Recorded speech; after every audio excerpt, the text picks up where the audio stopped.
Welcome to Talk Money Podcast. Today I have in the studio with me two very special people. I have Pamela Harrigan Young and Sherrice Alston of Financially Fortified Females Forum. They are the hosts.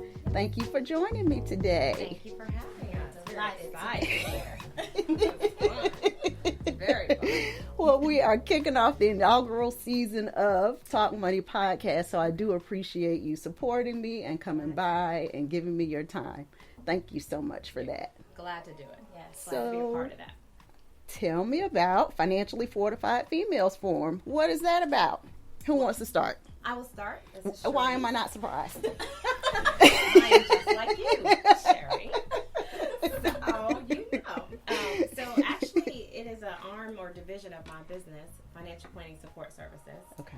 Which I started several years ago, and it was a dream or a vision to, as I grow my business, branch out and create a forum, basically a gathering place for women in particular to talk about finances, both the basics and the intricacies of finance. I just don't feel like there's enough opportunity for women to share their experiences. So I wanted to create a very open and comfortable environment for people to learn, share, and most of all, implement. Okay. Best practices, good financial practices. Sounds good. Now, historically, women usually aren't that interested in financial planning or taxes. So how do you keep women interested? How do you get them to come to your workshop to learn about those topics?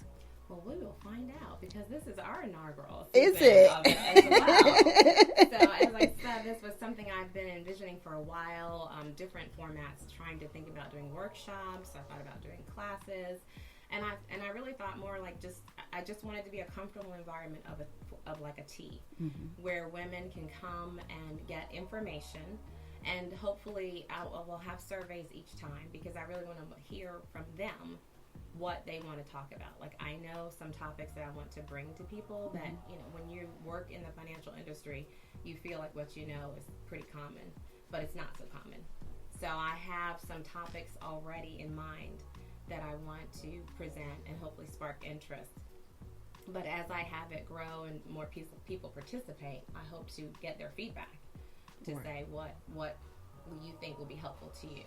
Also, I hope that what will help people come back is the implementation piece. Through my business, I'm a financial coach, and so I feel like there's just a plethora of information in out there. You know, thanks to the internet and a lot of other resources, books, audios, things of that nature. But what I find with clients is that even with all the information, it's the implementation that's hard.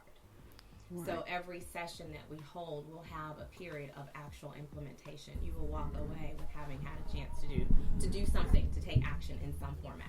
Okay. And so I hope the practice of that will keep them inspired. Wonderful. That sounds good. Pamela. Yes.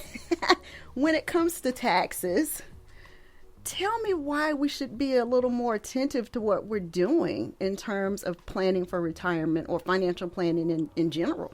Okay, certainly. The reason why is because people don't really understand that taxes are usually the largest expense that we have in our lives. And we don't really think about it because if you are an employee, then amounts are taken out of your paycheck periodically every time you get paid, and so you don't really see the money that's going out. However, if you're self-employed, you become aware of that fact very quickly because if you don't pay those quarterly taxes and you have a nice year and that tax bill comes at the in the middle of April, then you realize, oh, I wasn't supposed to spend all that money. I was supposed to pay some of it in taxes. And so we realize, though, that it's a huge chunk of money over our lifetimes, just with the federal tax rates and the state tax rates, and then you've got property taxes on your vehicles. You can end up paying close to 50% of what you make in taxes.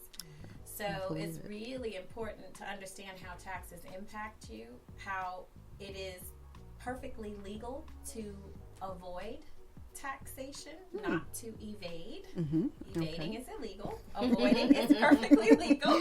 Is that what 45 is doing? He's just avoiding, not evading? No, he's evading. That's why he doesn't want us to see his tax returns.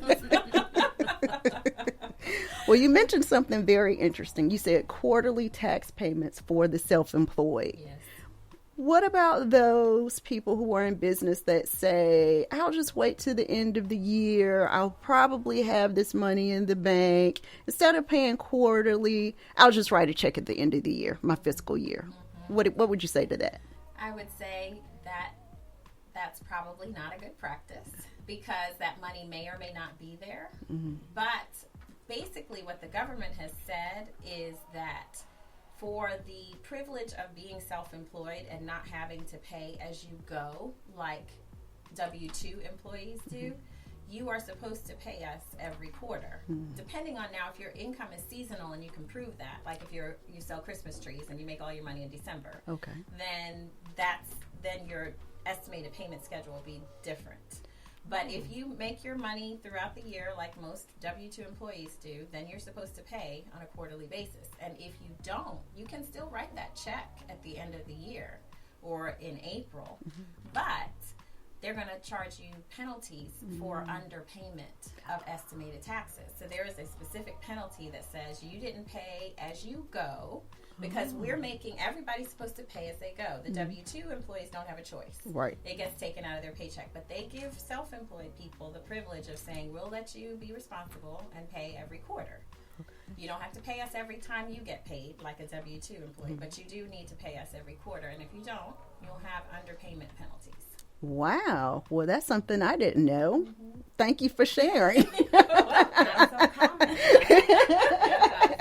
Especially from someone that thinks, hey, I know a little bit about everything. That's a little nugget I did not know. Well, that's the challenge, and that's why we need these forums. That's why we need this kind of discussion, because we all have pieces of the pie that come together, pieces of the puzzle. Right, and we can exactly. Make a more complete picture. Exactly. Mm-hmm. Now, when you're talking about retirement planning for your audience, those who attend your sessions, retirement it looks different for different people. Yes, it does. So how do you explain to those that retirement planning is for the next stage in life and not necessarily for the sit down and do nothing? Because a lot of people think, well, why plan for retirement? I'm going to work till I die. How do you make planning more attractive for that crowd? Sure. Do you want Go ahead. You can start. Well, first I think you have to help them define what retirement looks like for them, and have the discussion, start the conversation to say, let's talk about that. What is retirement for you? Is it sitting back and doing nothing? Is it traveling the world? Is it traveling the States to see your children? What does it encompass? And then let's really talk about what that will require of you, because it might be an entirely different lifestyle. It might be an entirely new lifestyle. So you really just have to start the conversation. Okay, that sounds good. And you want to make sure people realize what sources they may have in place for retirement. Because a lot of times, especially as a self-employed person, and I am one, you work and you don't realize you're not saving. And then again, if you're not paying your taxes, you're not paying into Social Security. So Social Security won't be there for you because you haven't paid into it if you haven't been paying your estimated taxes. Well, let me just interrupt. So, and just for those who may not be paying attention, if you're self-employed and do not pay into Social Security, you will not receive a Social Security check at retirement. It's not guaranteed. Is that what you're saying? Okay. It's not guaranteed. Everybody has to pay in a certain amount of quarters, which you build over time, and then that makes you eligible for Social Security. And if you haven't paid in those quarters, then you don't have anything to draw out from. Now, some people who are self-employed have also had W-2 jobs in the past, and so that may cover them. But if you've never worked a W-2 job and you've been self-employed and you've been playing around with money so that you haven't been paying your taxes, then you're not going to have Social Security available. Now, that's one source. And then another source is 401ks or IRAs. And so when you look at that, you need to look at, okay, what are my sources going to be for retirement? So that then I can get a picture of, okay, how much is that actually going to be, and how much is that going to carry me? How far is that going to take me in retirement? Because a lot of people are concerned now about outliving their savings. And then hopefully they won't have any kind of medical emergency, which could completely wipe out what you have saved. And then you have to consider what the taxes will be on what you've saved, because we will still have to pay taxes depending on what source your retirement income is. And a lot of it is a taxable source, especially when it's from a 401k or a traditional IRA. And is Social Security taxed? Very good question. I'm so glad you asked that, because it can be.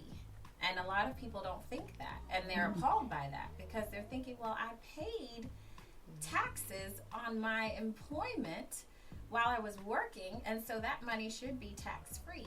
And a lot of times it is, but if you make a certain amount of money while you're receiving Social Security, then if you make too much money, that Social Security will be taxed. Up to 85% of it could be taxed. Wow. So people don't realize that, and they need to be made aware, and that's why you need to think about, what are my sources? Are they taxable income sources? Are they non-taxable income sources? Because there is a formula that you add up certain taxable and non-taxable items to determine whether your Social Security is taxable. So that could be a big surprise for people who don't realize that they could possibly pay taxes on Social Security. I bet that is a surprise. Absolutely. Absolutely. And that's probably another reason why they need to come to the forums.